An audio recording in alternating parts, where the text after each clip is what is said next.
Bonjour à tous, alors aujourd'hui on va parler d'une chose complètement différente. On va parler de l'accès à la justice pour les usagers. Et ici, j'ai Madame Meslem qui, elle, a une longue expérience de la justice. Dites-nous.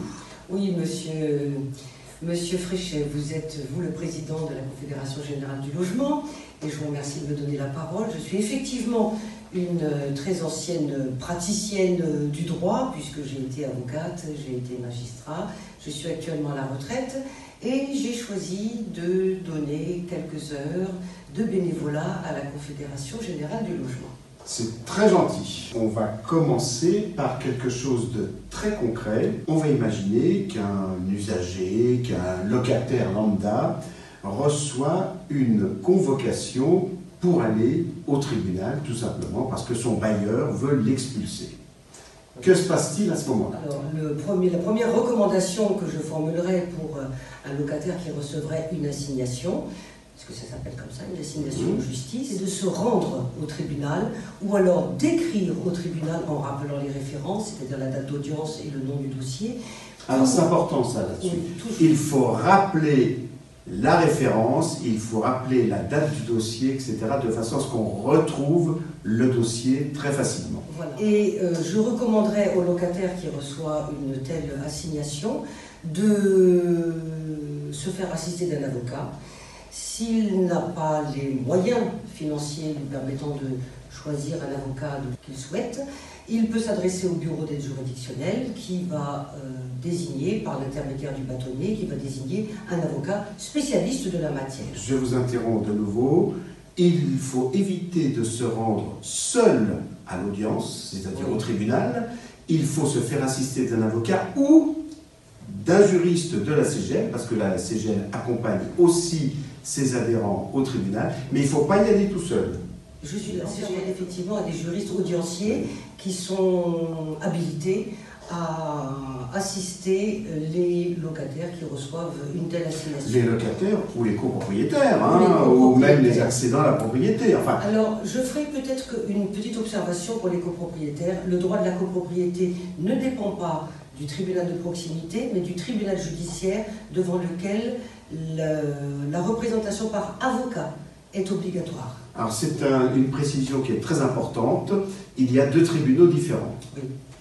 Le tribunal judiciaire, anciennement tribunal de grande instance, s'occupe des affaires de copropriété, tandis que le tribunal de proximité, comme son nom l'indique, s'occupe de tout ce qui concerne le droit locatif.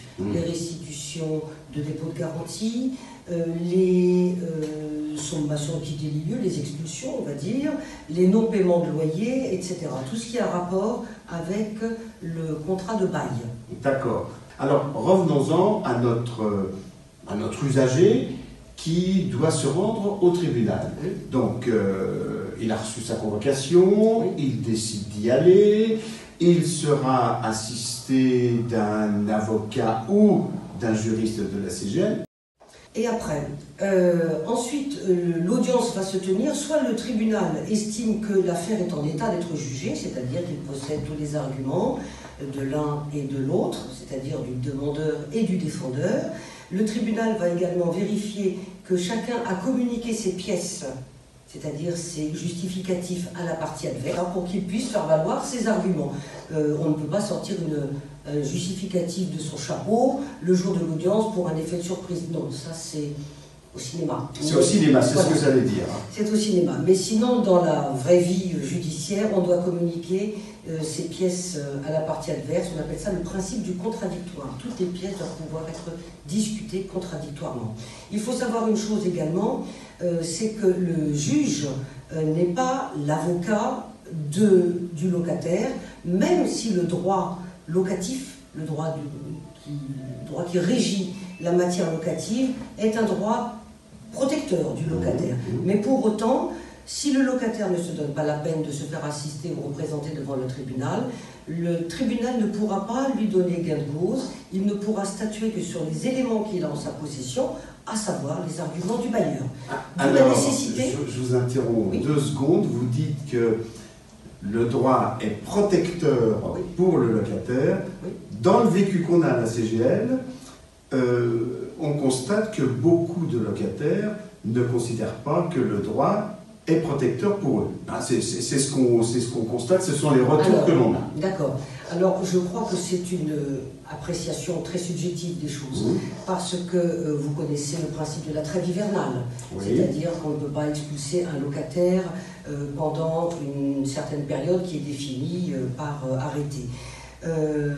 Il y a également la possibilité pour un juge, pour le juge de proximité, il a la possibilité de suspendre l'exécution de la clause résolutoire. Alors c'est quoi la clause résolutoire? Parce que souvent on entend cette expression, mais on ne sait pas ce que c'est. C'est quoi? La clause résolutoire, c'est une mention qui est dans tous les contrats de bail, qui dit qu'à défaut de payer, si on ne paye pas ses loyers, pendant 2 mois, 2 échéances suffisent, et le bail est résiliable. Le bailleur n'a pas besoin de passer devant le tribunal. Oui ou non? Alors, ce que peut faire le bailleur, c'est oui et non, je dirais. C'est-à-dire que... C'est une réponse de Normand, ça. Pas tout à fait. Parce que le bailleur, pour faire reconnaître que le locataire est en retard d'au moins 2 mois de loyer, va lui faire un commandement de payer par voie d'huissier, commandement de payer les loyers en retard, et si le locataire ne défère pas, c'est-à-dire que s'il ne règle pas ses loyers en retard, eh bien la clause résolutoire est réputée acquise, et ensuite il va faire constater ça par le tribunal. Et le tribunal a la possibilité, quand je dis que le droit locatif est protecteur du locataire, le tribunal a la possibilité de suspendre cette clause, justement de dire « Attendez, le locataire va régler les loyers en retard, ne mettez pas cette clause est suspendue, je ne la mets pas à exécution ». Le tribunal est également à l'écoute des difficultés des locataires. Ça peut être des difficultés liées à la perte de l'emploi, à la maladie, à tout un tas de circonstances dans l'existence qui font qu'on peut avoir des accidents de parcours. Le tribunal est sensible à ça. C'est la raison pour laquelle je dis toujours aux locataires, présentez-vous. Ne faites pas la politique de l'autruche qui consiste à penser que si vous n'allez pas au tribunal, la procédure va être paralysée. Ce n'est pas le cas. La procédure va se poursuivre sans vous. Donc il est essentiel d'être là, de faire valoir ces difficultés.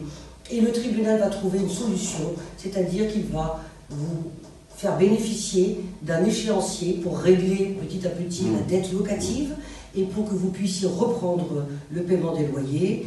Et de ce fait, la clause résolutoire ne sera pas... D'accord.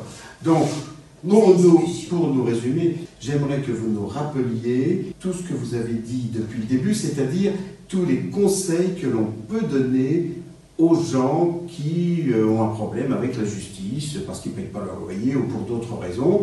Allons-y. Donc, toujours, le conseil primordial que je donnerai à des locataires ou à des justiciables, quels qu'ils soient, toujours répondre aux convocations de la justice.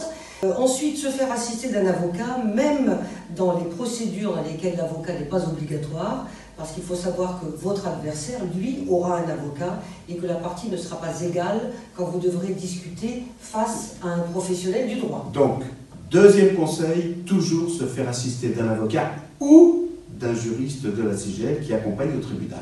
Troisième conseil. Troisième conseil, préparer un dossier, c'est-à-dire avoir tous les justificatifs. La perte d'emploi, par exemple, ça peut se prouver par une lettre de licenciement, par tout ce que l'on veut. On peut également remettre certains documents médicaux au tribunal qui les apprécie avec une certaine confidentialité. On n'a pas à craindre ce genre de choses. Alors, auparavant, les justificatifs en question, il faut les envoyer à l'avocat de la partie adverse. Absolument. Nous résumer, toujours faire face à ses responsabilités, ne pas craindre exagérément de vous rendre à l'audience. Sachez que l'audience est publique. Vous pouvez vous faire assister par des amis qui seront dans le public et qui vous soutiendront moralement le cas échéant, mais ne jamais imaginer que vous puissiez paralyser le déroulement de la procédure en ne venant pas.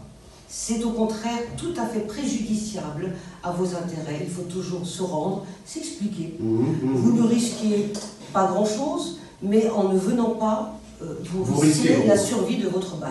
Tout simplement. Eh bien, écoutez, merci Madame Meslem. Je vous en prie. N'oubliez pas les conseils qu'on vous a donnés. N'hésitez pas à revoir cette vidéo. On aura d'autres occasions de faire des commentaires sur la justice, de donner des conseils sur la justice. Et donc, je considère que cet échange que nous avons eu aujourd'hui est le premier d'une très longue série. Au revoir.